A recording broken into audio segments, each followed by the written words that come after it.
Welcome in, everyone. You're listening to Bulls Central. And as we get closer to the start of free agency, I thought it would be good to bring on another guest to talk through what to expect for the Bulls in this upcoming free agency period and offseason.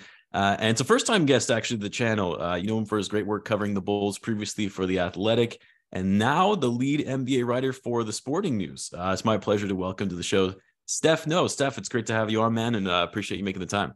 Yeah, thanks so much for having me. I love chatting about the Bulls. There's not many people outside of Chicago that are interested in them, so this is a treat for me.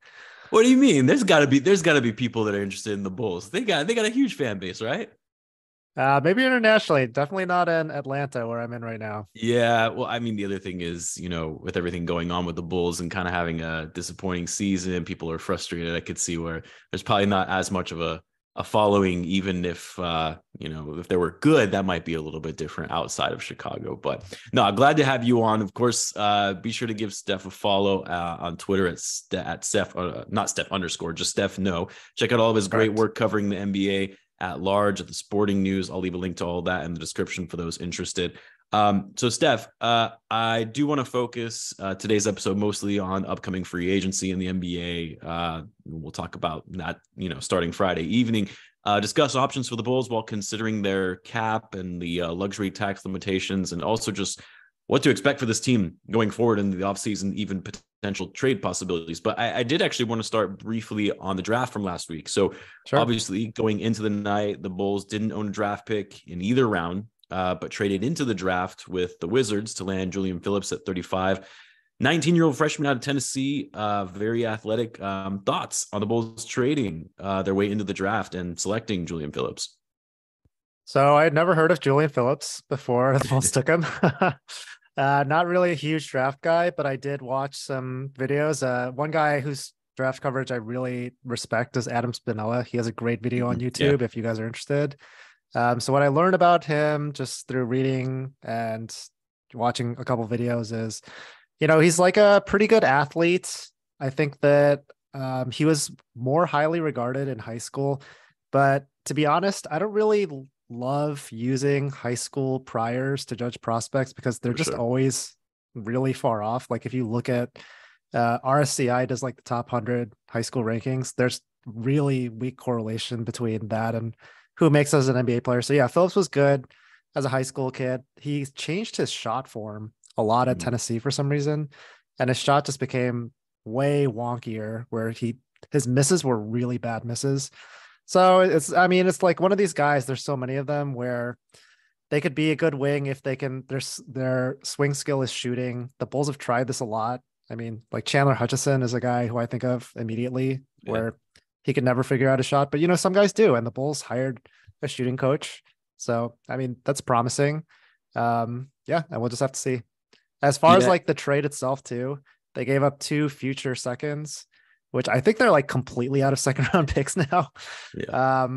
I don't love that either. Like 35 is a good second rounder. So like, you're going to have to give up stuff, but you need second rounders to do other transactions, and to not have any for like 7 years is a little bit risky, I would say. So like, let's hope he pans out. Let's hope he's worth it.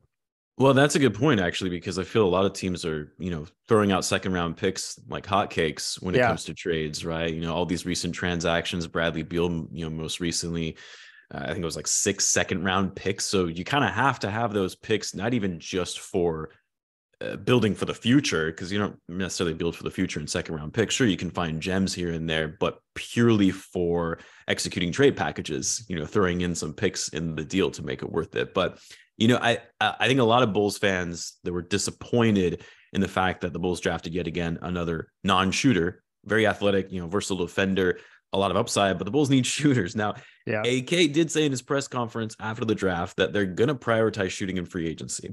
In fact, he actually said, I think it was something along the lines of, they're going to figure their stuff out in free agency, that they're going to work it out, and that those fans who are upset and disappointed in the team should wait until free agency to reserve their judgment. I'm paraphrasing a bit, but you get what I mean. So I ask you, talking about potential free agents for the Bulls that they could be going after, what are some realistic options the Bulls could pursue within the confines of their cap sheet and really only having the mid-level exception, biannual exception to work with? I've got some thoughts on my end, but would love to hear what you've got, since you're so much more in tune within the industry and the business than I'll ever be. Well, it's not totally clear if the Bulls are even going to have that mid-level. Well, they will have it. They'll have the Right. mid-level, which is 12 million. They'll have the biannual, which is 4 million. You can't combine those. So they could get one $12 million player, one $4 million player. But the way that the cap is shaping out right now, their cap sheet, in order to use both of those, they would have to go into the tax. Right. We know that the team has been extremely reticent to go into the tax, and this is not, I mean, they're not going to project to be that good of a team. So I think AK said after the draft that if they project to be like a top 4 team, ownership would be okay with going to the tax. That's going to be a really tough ask, just because like the East is pretty good. Right. And I mean, they're going to have to get into the 50s, probably low 50s in wins to get up there. I don't think most Bulls fans don't think that's going to happen. So, I mean, long story short, they'll probably have part of the mid-level exception unless they make some cost-cutting moves. Like maybe they try to get rid of Lonzo. They could waive and stretch him. They can try to offload some other salary here and there. So you're looking at players that are like probably bench pieces. There are some good bench pieces there. I actually just had a story released today. I'm going to try to click on it really quickly on my top 10 sleepers in this class. I think I saw that. Class. Yeah. Yeah. And just some guys off the top of my head. One guy who I really like for the Bulls is Yuta Watanabe. Great 3-point shooter. He led the league for a lot of the season. Also a good defender, although he kind of lacks athleticism, which is why he's bounced around the league a lot. So he's not going to be able to create his own shot, but, you know, he can spot up. And when Zach and DeMar are drawing 17 guys when they have the ball, like he can just make these wide open catch and shoot threes, which is what the Bulls really need. They don't have that guy on the roster. Yeah. Another guy on the Suns that can do that, Damian Lee. He shot 45% from 3. I don't really know why he didn't play more. Like he's kind of he can make like some mistakes here and there, but I mean, he can shoot the crap out of the ball. Yeah. Bulls also need, I think they need some wings for sure. Yeah. Jalen McDaniels would be a great target there. Plays for the Sixers. They got him in a trade and they didn't really play him, so he could be available. People know his older brother, Jaden, on the Wolves, who's great. I mean, he was getting all defensive team consideration, very serious. I think he might have been like the first or second cutoff. Jalen is also a very good defender, but he has kind of a shaky 3-point shot, which is kind of, I guess, been holding him back. I don't want to go through this whole, like, I would love to hear some of yours, Jamal. What are you? Your best? I mean, so every time, I look at the list of free agents in the offseason, I'm always like, it's a pretty underwhelming class. That doesn't mean that you can't, find some gems here and there. But the problem is the Bulls, like you mentioned, they don't have a lot of options simply because of the restraints they have in that luxury tax line. I mean, you mentioned, AK said, well, I have the green light, or they've always been open with me, if we're top 4 in the East. I feel like even if they are, I don't really believe that, because of the history and the track record of this ownership. They've only paid the luxury tax once in their entire tenure. So it's like, and they've been, competitive in that time period, right? Like even during the dynasty years, they didn't pay the luxury tax often. Not that they needed to, but they didn't. So totally fair, I'm looking at guys like, they're going to be too expensive. Fred VanVleet. I know a lot of Bulls fans have been talking about, snagging him off the market, but we can't afford him. And the only way that you could is, by way of a sign and trade. And what are you going to do? Trade one of the big 3 to actually make, the money work? Harrison Barnes, he's probably going to want too much money, more than the mid-level exception. Same with guys like Jeremy Grant, even Kyle Kuzma. If we're talking about shooters, one that I like is Seth Curry. Is that a realistic option? But is, he going to want to come to the Bulls? I mean, that's the other thing is, like, for the guys that are unrestricted free agents, they have the ability to go wherever they want. Is Chicago an attractive enough free agency destination at this point in time? I mean, what do you think? I think the big advantages that the Bulls can give a guy like Seth Curry is playing time. Sure. So Curry his minutes have gone down a lot with the Nets. He was a pretty big minute player for the Sixers, and he actually got to handle the ball a lot, do a lot of pick and rolls, and his role became a lot more specialized in Brooklyn. I think he is a guy that's probably going to switch teams, and he still has some decent play left in him. He can still shoot the ball really well. He shot over 40% last year. Yeah. But he does have a lot of defensive limitations. Like he's very small. He's smaller than his brother, Steph. He gets targeted defensively. I think he's better than people think on defense. Like he is good at being in the right spot. He fights a lot, but just when you're that small, there's not really that much you can do. So the thing that the Bulls can give him though is like they really need a guy like him, so they can give him minutes. So that makes me hopeful. I think that he is going to be a guy that probably gets somewhere in that biannual exception range, like 4 million, 5 million a year. Just because, yeah, he does have these weaknesses, but I love that target. Yeah, that's a great one. Well, but then the other thing to consider though is Vucevic, Coby White, Dosunmu. What figures are they going to re-sign to if they are re-signed by the Bulls? Because are the Bulls going to be so close to that luxury tax line if they were to re-sign all three of them that can they justify going into the tax to add Seth Curry? You know what I mean? Like that. I don't know. That's just like things I think about. The other guy, Max Strus, but I feel like he's going to probably want more than the mid-level exception at this point. Yeah, I think he'll probably get more. So like the average starter these days is going to be around 20 million annually. That sounds like a lot, but the cap has been going up, and that's just what these guys get paid now. Right. I think Strus is probably a little bit worse than an average starter, but not that much. So I would expect him to get somewhere around like 15 million. So yeah, the Bulls just can't afford any of these guys. Like you said, if they bring back Vooch, I think the figure that's been floated around there is like around 20 million, which I think is pretty reasonable. Right. And then if they bring back Coby, who knows what Coby's going to, I honestly, like, it's really hard for me to tell, but I would peg it somewhere in like 10 to 15 million annually over 4 years. And then IO, like, yeah, I don't know, maybe like 5 or 6 million, something like that. If they bring back all three of those guys, they basically are already in the tax. Right. So they definitely don't have any room to add a player like Strus or Fred VanVleet. I mean, he's going to get like 30 million, like none of these guys. So you're looking at a situation where the Bulls either have to let one of those guys go or they have to make some trades and really shake up this roster. I wanted to talk about Derrick Rose for a little bit. Sure. That's another free agent option. So the Knicks, obviously, they declined their team option on the final year of his contract, which was expected given the limited role he had in the rotation last year. Bulls fans have been wanting Rose back in Chicago for years. It would make obviously for a good storyline, a feel-good story, and otherwise kind of directionless team right now. For me, I can't for the life of me understand how Rose makes any sense for the Bulls whatsoever, whether it be they run it back, keep things, the same for the roster, whether it's retooling or they do a full rebuild. Like, I love Rose, one of the greatest players in Chicago Bulls history. Obviously, he means so much to the city, but I don't get it. Adding a past prime point guard who is on his way to retirement, couldn't crack the rotation with the Knicks, isn't a shooter, yet another guard in an already crowded backcourt. I don't know. Outside of a feel-good story, I don't get it. I don't think it makes sense whatsoever. Am I crazy? What are your thoughts? I mean, he fell out of the Knicks rotation for Miles McBride, Deuce McBride, who, if you've never heard of him, I mean, you're definitely not alone. He wasn't a big minute player for the Knicks. He was young, which is why they were playing him over Rose, like to develop that young prospect. But I think Rose still can play. He still can contribute. He can still score. He was getting better on his 3-point percentage, although I didn't check it this season when his minutes were pretty limited. But yeah, like you said, not a great fit really for what the Bulls are looking for. They desperately need players who can shoot. Like, that is the number one thing to put around Lavine and DeRozan. Just every time those guys got the ball, there was no space for them to work. And they were creating a ton of open threes, but the guys on the Bulls were just bricking them like constantly or not taking them, scared to shoot them.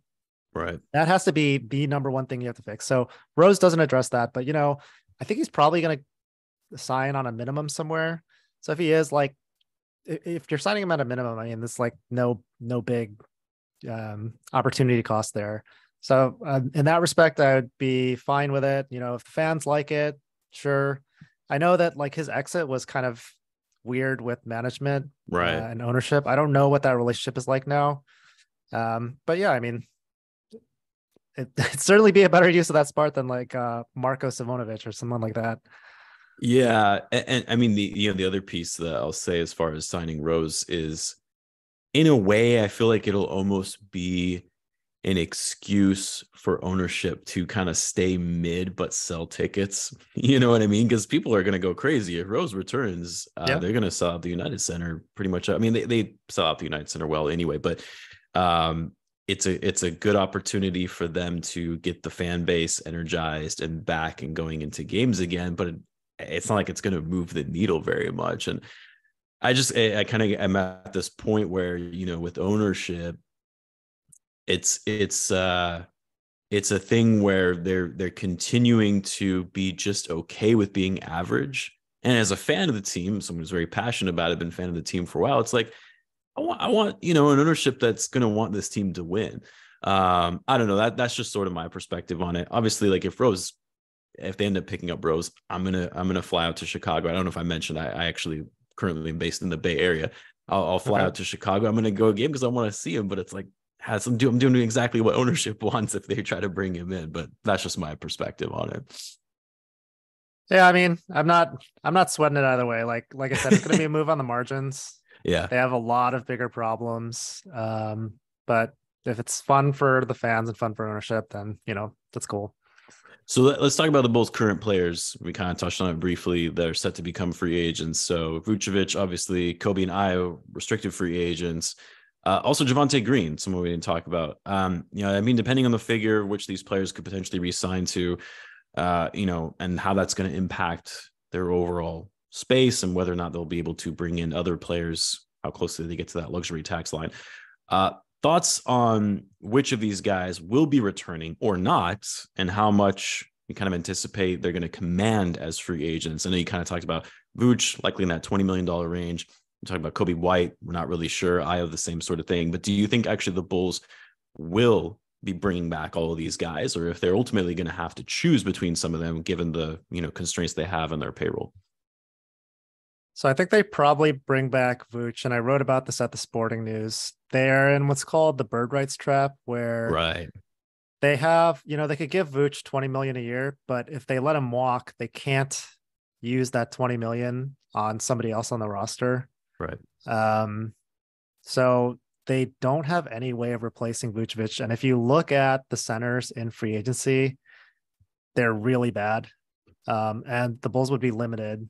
They would have the full 12 million. Like they wouldn't have these tax concerns anymore, but they would only have 12 million to spend. You're looking at guys like Mason Plumlee, Cody Zeller, Bismack Biyombo, like really just barely. I mean, like these guys are maybe the first big off the bench. You're going to get killed if you end up starting one of these guys. So they'd have to probably trade for a center, which could be kind of tricky. And then you were mentioning some of the other guys. Coby and Coby. Green. The thing about Coby is like he really addresses one of the key needs, which is volume shooting. Right. I think that the Bulls are in a good spot with him because he's a restricted free agent. And these teams with cap space, there's only 8 teams with cap space. I had Coby rated as, I did a top 50 free agents list for Sporting News. I think I had Coby rated number 30 something, 35, something like that. So he's not going to be a priority for these teams with massive cap space, meaning that it's going to be tough for him to get an offer sheet from another team. And if it happens, it's probably going to be towards the end of free agency. That's the same strategy that the Bulls have used a lot. Like if you remember with Mirotic back in the day, they made him find an offer sheet. With Lowry, with Zach too, with Lowry, they make these guys find offer sheets. And usually when you have to find an offer sheet, you're the last person to eat. All the teams have spent money by the time you're up for negotiations. Right. It ends up with you returning to your team at a discounted rate. Good for the Bulls, bad for Coby. I think that's probably what's going to end up happening with him. Same thing with Ayo. Ayo's going to be a restricted free agent. He's even lower on the totem pole than Coby. So yeah, I think both of those guys end up probably getting squeezed in free agency and kind of being forced to come back to the Bulls on lower market deals. Now, what happens a lot in those situations is that they'll play on their qualifying offer for a year and then they'll become unrestricted free agents, go back in the market, or, their agents will find a sign and trade. That's what happened with Lowry. So the Bulls can recoup something there. That's good. Like they're not just letting these guys walk. So that's what I anticipate happening with their restricted free agents. I think Javonte is an unrestricted free agent. As far as he goes, he's a really good player. I think that he had a good year for the Bulls, but he doesn't totally fit with what they need. Like he would be better in some other spots. he shot a good percentage on threes, but he just doesn't shoot enough of them. Like he's Right. very reticent. Great defender, as we know. So like for him, I would be fine with him walking. I would be fine with him coming back. I think they probably should let him walk. And if he does come back, it's probably going to be on a minimum again. There are other free agents. Andre Drummond, he said he's going to opt in. We'll see if that happens. If it does, that's great for the Bulls. It's an under market deal. I think he's getting Yeah. paid something like 3.5 million, which is way below what he would get. And they need a backup center. I mean, I don't love Drummond. I think he's like fine as a backup, but again, like he doesn't shoot, which hurts them. But if they can get a backup center of his caliber at 3.5, that is a big, big win for the Bulls. Derrick Yeah. Jones Jr., he opted out of his deal. He's probably gone. Am I forgetting any free agents? No, those are the main ones. And it's Okay. funny you mentioned Drummond. I mean, if things don't work out with Vucevic, he might end up being the starter. Yeah, he You could. talk about all those other options. The Drummond, in my opinion, is better than Mason Plumlee, Cody Zeller, Yeah, Bismack Biyombo, some of probably. these guys you talked about. It's another question that I wanted to ask because it's not something I think is being talked about enough, and probably not as much of a concern because I ultimately think Vucevic will resign. He's going to be coming back to the Bulls. But do you think there is a world where Vucevic doesn't want to, but he's willing to take a discount to go play for a contender? I mean, he might get to a point where he said, I wasn't really happy with where, I'm at in Chicago in terms of the role that I was in, how I was being utilized. I'm 32 years old, going to be 33 going into this upcoming season. Does it make sense for me at this stage of my career? I want to win a title, and the money isn't an option. Not an option, and not a concern. I'll go to some other team. Should the Bulls really be in that position where they might be worried that Vooch just walks? Well, I mean, if you ask Arturas Karnisovas, last year was a wild success, right? Like they they were right there on the precipice. Right. But yeah, I was just talking about this actually in a little group chat that I have. Is I think that we were talking about the Bulls' advantages in getting a guy like Seth Curry. I think their biggest advantage in re-signing Vooch is money, because like I said, there aren't a lot of teams with cap space. Most of them are Right. rebuilding. They're not going to want to give Vooch a big contract because those teams don't need a center, or they're not trying to necessarily like compete with a 33-year-old veteran. So if the Bulls aren't willing to use that advantage, and let's say the Bulls try to get Vooch back 3 years, 45 million, 15 million a year, I think that probably is the highest offer that he would get in free agency. Now, the Yeah. problem, like you said, is like teams will be able to give him the mid-level exception for 12. So is he Mm-hmm. going to take 15 to play for the Bulls, where I don't want to curse, but it's a cluster of a situation, Yeah. right? Or is he going to take 12 to go somewhere like the Mavs? The Mavs will probably have their full mid-level. Now you get to play with Luka Doncic, like Right. you get to play with Kyrie Irving. You have a way, way better upside. Like the Mavs didn't make the play-in, but I think that if you were to compare the two situations, yeah, Vooch would probably want to go to the Mavs. And he's made a lot of money in his career. Like, is he going to take an extra Right. 3 million to stay in Chicago? I think he likes Chicago. He said that his family likes the city. He likes the city. But I mean, it's a rough situation for him. Yeah. So yeah, I think they have to lean on that money advantage if they want to keep him. One player who I feel hasn't been talked about very much, at least in the last few weeks anyway, there's actually extension eligible. We actually haven't heard anything regarding a potential extension for him, is Patrick Williams. The Bulls do have until the start of the season, if I'm not mistaken anyway, to offer him an early extension to his rookie deal. So there's quite a bit of time. It's not like a Vucevic situation where they literally have until the end of this week to come up with an early extension. But I believe it was Keith Smith who was putting together projections for all the players from the 2020 draft class and their potential early contract extensions and what they could be worth. And he had Patrick Williams at 5 years, $100 million. And Bulls fans went crazy and saying he's nowhere close to being worth that amount. But really, when you look at the way the salary cap is projecting to be increasing over time, you also factor in Pat's age and you think, that might not be that bad of a deal. What do you think for an early extension for Pat? And what would a figure make sense for the Bulls? Was that the figure that Keith had, is 500? Yeah. Okay. I mean, I think that's pretty reasonable. Yeah. So the way that I like to approach how much a guy is going to get as an extension is you have to compare him to guys in that same draft class and what they're getting. Right. So I don't know if I was looking at Coby's draft class. So it's not a total apples to apples comparison, Right. but you look at a guy like Keldon Johnson. on the Spurs. I think he got 472 or something like that. Yeah, somewhere around there. Yeah, and Brandon Or even like Clark. DeAndre Hunter, you compare it to him. Yeah, DeAndre Hunter got around 100 million as well, I think, for 5 years, Yeah, it was maybe like more. 490 or something around that. And obviously with the new CBA now they can, do 5 years. And so I think that's where people were a little sticker shock. It's like $100 million. It's like, well, it's over 5 years, annually. It's not Yeah, as much. so I mean, like I was saying before, 20 million a year this year is about average starter money. And you project that going forward. I mean, the cap's rising 10% every year, something like that. Right. So I think that all the guys in Pat's class, I mean, RJ Barrett got, I think, like 140 or something. Yeah, he got a big deal. All of these guys are getting really big numbers, which makes it seem kind of absurd. But if you're a starting caliber player, I think 20 million a year over the next 5 years is totally fine. Now, the question then becomes, is Pat a starting level player? Because I think that if you look at all the starting small forwards in the league, Pat was definitely on the bottom end of those starters. Like I would say, he definitely wasn't in the top 15. Is he going to be there next year, or just is he going to be there over the course of the next 5 years? Like, I think nobody really knows because he's just been so inconsistent throughout his whole time in Chicago. I think it's reasonable to think that he will. And if the Bulls are betting on that, if they want to give him 100 million over 5 years, then yeah, I'd be totally fine with that. Cause I think it's reasonable that he will hit that, number 15 starter mark. Do you think that they will offer him an early extension, or do you think they'll let him hit restricted free agency?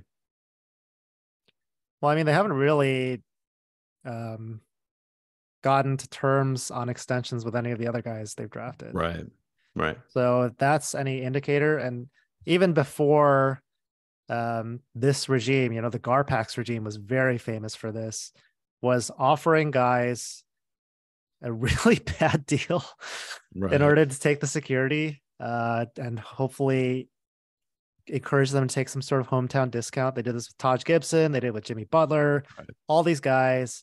And, Pax is still working there. I don't know how much say he has anymore, but it could be that they continue the strategy of, offering something that's below market. And it's a lot of money, like let's say Pat's real market is $100 million 5 years, right? And they offer him 75. It's still $75 million when you haven't made that much money in your career. So that's, I would, if I was Pat, I would take that. And I think that's a 21 years old, tactic. $75 million. Yeah, it's just to offer like a big lump sum. They can gamble and they can try to play it out and, try to make more money down the line. That's totally fine if that's what these guys choose to do. And I think in Pat's case, if like they did offer him 75, he could make more. So I think that's probably what's going to happen. So, Steph, I'll get you out here on this one. I asked Mark K this as well when I had him on last week. Biggest surprise move of the offseason, in your opinion, for the Bulls that maybe we won't be expecting, if you had to take a guess? Biggest surprise move. And Mark K didn't really have one. He's like, honestly, and I don't think anything is going to be surprising. So that's totally okay. But I'm curious. Okay, I'm gonna say biggest surprise move is getting off of Lonzo's deal somehow, because it is really bad, and it's killing any ability they have to do anything. So how do they get off Lonzo's deal? I mean, there's a couple different options. One, you could trade it. I think that something great about trading his deal is that it's probably covered by insurance, so it's a number on your cap. But whoever gets that deal, like they're not gonna have to pay that out. The insurance is going to pay that out, which is like a huge boon for whatever ownership group has that contract. Also, like he's probably going to be eligible for medical retirement, which is going to take his number totally off your books when you apply for it. I mean, I feel kind of bad saying this, because I would love for Alonzo to come back, but just being realistic, it seems like his career, there's a pretty decent likelihood that he's just totally done. Right. And if that happens, then you get that money back on your cap. You get it available to spend. So like in some respects, that could be a decently, I mean, it's a horrible contract now. It could be okay down the line if you can just like get rid of it through these medical exemptions. Yeah. They can also, if they can't trade it, they could just waive and stretch him. And that actually creates 12 extra $1 million, which is huge for them because I mean they have to count every single dollar. They're gonna be so close to the tax. Yeah. So that's another option. And the third option they have with Lonzo is they could themselves declare for this like medical retirement thing, which they don't want to do because they want to keep the door open for if he is able to play next year. They've already ruled him out completely for this season. Right. But just in case like he's able to play next year, they want to keep that option open. It might be time to just like close that door and just use that money going forward. Yeah. Because I mean, like 20 million down on your book when the salary cap's at 136 million, it's just so hard to build a team that way. How does that differ from the disabled player exception? So the disabled player exception, that exceptions allow you to add players over the salary cap. Okay, so disabled player exception does not take his salary off their books. So they're still at that total. They're still inching closer and closer and closer to the luxury tax line. Yeah. But that just gives them an option to get closer to that tax line. If you apply for medical retirement, that money drops off your books. So you get further away from that luxury tax line. You get that money available to spend, which is like a huge advantage. But if they do that, they're basically conceding Lonzo's not going to come back. In other words, like they wouldn't even be able to, let's say he, miraculously does heal and he is able to play again. The Bulls would not have an option. They would not be able to bring him back. Essentially, they're waiving him, or they're saying, yeah, he's not going to be on the roster anymore. Is that correct? I'm not sure exactly what the penalties are, but if that does happen, like this actually happened with Chris Bosh with his heart thing. He tried to come back. Right. And if that would have happened, that money would have been retroactively added back to the Heat's cap sheet, which would have, I think it would have retroactively put them in the luxury tax. So that would be, I mean, that's another reason why they don't want to do it, I think, is if he ends up being able to play, it's just going to totally screw up their books. Right. Yeah. So, I mean, they have better knowledge, of course, to his medical stuff than I do. So maybe maybe they're doing it because there is a decent chance that he still plays. From my perspective, this guy's had like 4 knee surgeries, something like that, like 3 just with the Bulls, and then 1 with the Lakers. Yeah. So it seems unlikely, but they know better than me. Right. Yeah. That's what I'm saying. Right. It's like, well, we're not the doctors, but it's not looking good based on everything that they've described in the history of this specific injury. I think it was it Festus Ezeli got it, and then he never returned to the game after that. Obviously not the same caliber of player as Lonzo Ball, but still it doesn't bode well. Steph, again, really appreciate you making the time out of your day to meet with me. I know you got to get to some work, given we just heard some news of John Collins getting traded. So we'll be on the lookout for that article. Keep up the great work over at the Sporting News. Your detailed analysis and insight into the game, very much appreciated by all of us fans. Enjoy the offseason, and best of luck with everything. Yeah, thank you. I also, I'm very proud of my meme work for Bulls Nation. So yes, if you're not in the Reddit streets, I'm posting bad memes there from time to time as well. Oh, nice. I'll have to check that out. Yeah. All right. Thanks, Steph. I appreciate the time. And thanks, everyone, for tuning in. And we'll see you in the next one.